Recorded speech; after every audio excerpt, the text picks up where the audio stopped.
Hi, my name is Louise Sunderland. I work for the Regulatory Assistance Project, and I'm going to share with you today a very quick snapshot of some of the work I've been doing over the last year, looking really at the question of how do we make this energy transition fair, in order, most importantly, that low-income households can benefit and that energy poverty is alleviated. But before I jump into the contents of my research, I just wanted to give 2 slides on the context that we find ourselves in today. And first of all, I wanted to recognise the good news, which is that we have made significant progress in recognising energy poverty at European level. And this, I think, was most recently evidenced in the European Commission's Renovation Wave strategy, which made energy poverty alleviation one of the 3 main headlines. I think the other really crucial element of context at the moment is that this next decade is absolutely critical. We have to be hugely more ambitious, and the European Commission has recognised this in raising the climate target in 2030 from 40% emission savings to 55% emission savings. And with this, of course, comes significant new investment. So clearly, the way that we allocate this expenditure will dictate whether existing inequalities exacerbated or perhaps alleviated in this period. And I think the other important contextual point here as well is that the Commission have recognised the rising trend in energy-related expenditures as a proportion of income, and they are expecting that trend to continue into this decade, after which this is expected to decline and the benefits of the energy transition are supposed to materialise fully. So these 3 points really just provide focus for how important this decade is. And I think the other point of context is just to illustrate the wealth of opportunities coming up in this period, all of which have the potential to exacerbate or alleviate existing inequalities. So we have big decisions around energy efficiency, renewable energy and buildings directives. We have a whole slew of activity around carbon pricing, extending the ETS, looking at the Energy Tax Directive and proposals to introduce a border carbon tax. In addition to this, lots of changes to regulations on state aid, gas. There is a lot to do, but obviously that brings with it a lot of opportunities. So I'm just going to briefly summarise some of the findings of this study I published in the summer of last year, which hopefully provides us with some framework to look upon these decisions we're making on these directives in the year to come. For the purpose of the short presentation today, I'm just going to use this very simplified energy justice framework of the 3 lenses: who pays, who benefits, and who for. And by who for, I mean who's enabled to engage, who decides and who controls our energy markets, our energy systems. So then the first of these, looking at who pays. And in the paper, we looked at energy system costs and energy transition costs passed through to bills. And we did this because we know that costs passed back onto bills place a greater burden on low-income households than those costs recouped via income taxation, which is generally more progressive. And I think the thing to take away here from this visualisation of broadly how European energy bills are made up is that the energy costs, actually the kilowatt hours, make up the smaller part. And therefore more than half of our bills are made up of network fees that cover the cost of the energy infrastructure, taxes and levies. And levies pay for a whole host of things, the largest part being renewable energy support, but also they pay for energy efficiency programmes and various other costs are passed back through levies. And I think there has been a trend of these non-energy costs, so that all the parts apart from the green actually increasing as a proportion of the bill. So what that tells us is that the policy, regulatory and market decisions that affect how these non-energy costs are passed back onto the bill are really incredibly important. So when thinking about this question, who pays for these costs passed on to bills, perhaps the most simple decision I want to illustrate is who doesn't pay. And clearly, when some energy users are exempted from contributing to the costs, then the burdens of those costs fall more greatly on those remaining users.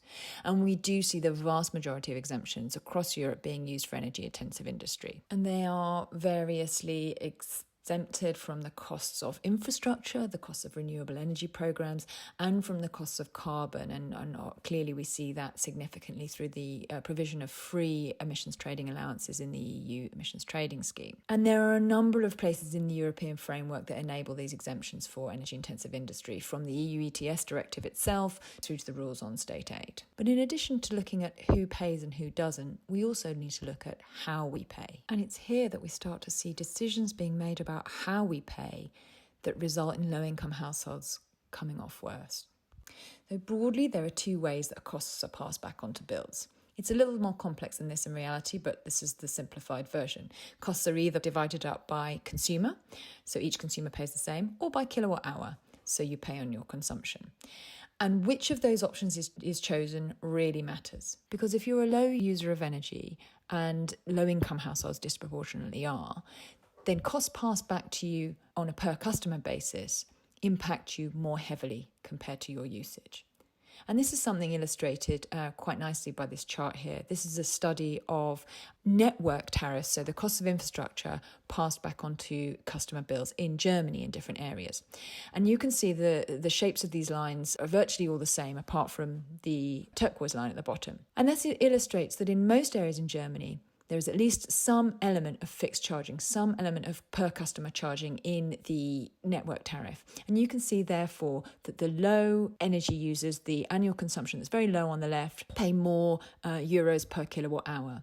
The only area in the study that doesn't use any fixed charging, any per customer charging, purely passes back the cost of the infrastructure on the basis of energy used is the turquoise line, which is Stuttgart. And you can see that line is very much more level, which means that the lower users are not burdened more than higher users.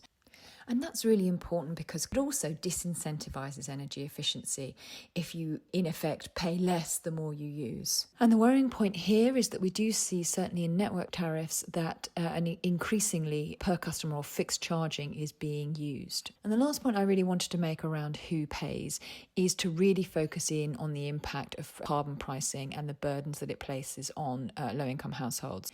First is the point made here in the chart, which is that when we add a cost to consumption, it impacts those lower income households more, and the low income households are on the left hand side of the chart with the higher income households on the right hand side of the chart. And this chart is illustrating electricity taxes, but clearly a carbon price in the EU ETS behaves in a very similar way as an electricity price. It raises the price of electricity, and you can see therefore that the low income decile households are impacted, I think it's up to 4 times more than the highest income deciles.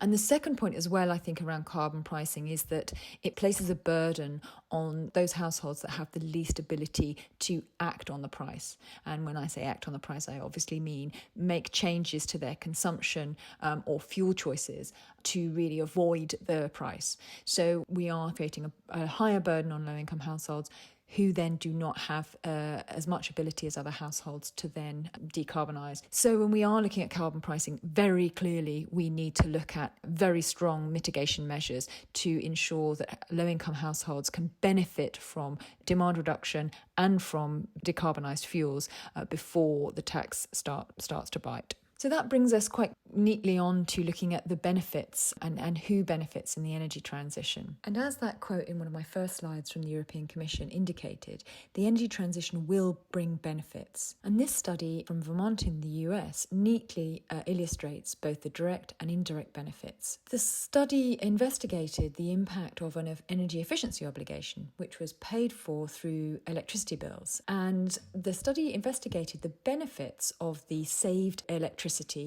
to the system. So they monetized the avoided energy generation, the avoided transmission and distribution capacity, and other benefits within that energy system. And the monetized benefits, which is the red bar on the right-hand side here, actually outweighed the costs of the savings. So the story here is obviously that the programme was good for everyone, that everyone was slightly better off. But I'll forgive you for, like me, being rather distracted by the rather larger green bar on the far right of this chart. And this is the benefits delivered to the participants in the programme. And you can really see that they are by far the winners here. And by participants in the programme, I mean those individual households that took up energy efficiency measures promoted through the programmes.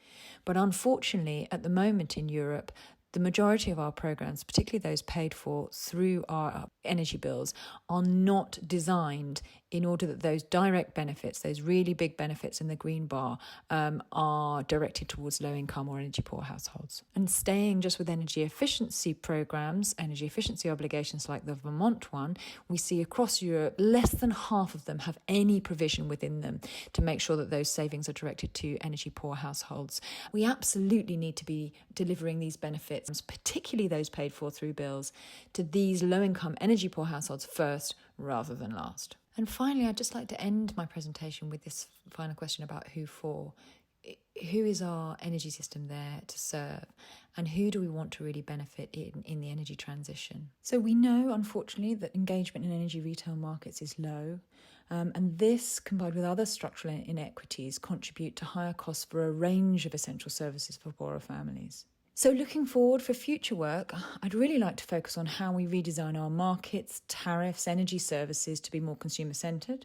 In particular, I'm interested in how demand-side services, so new values in the energy system, can be structured, incentivised and valued to reduce costs for low-income households, but without putting them at great risk.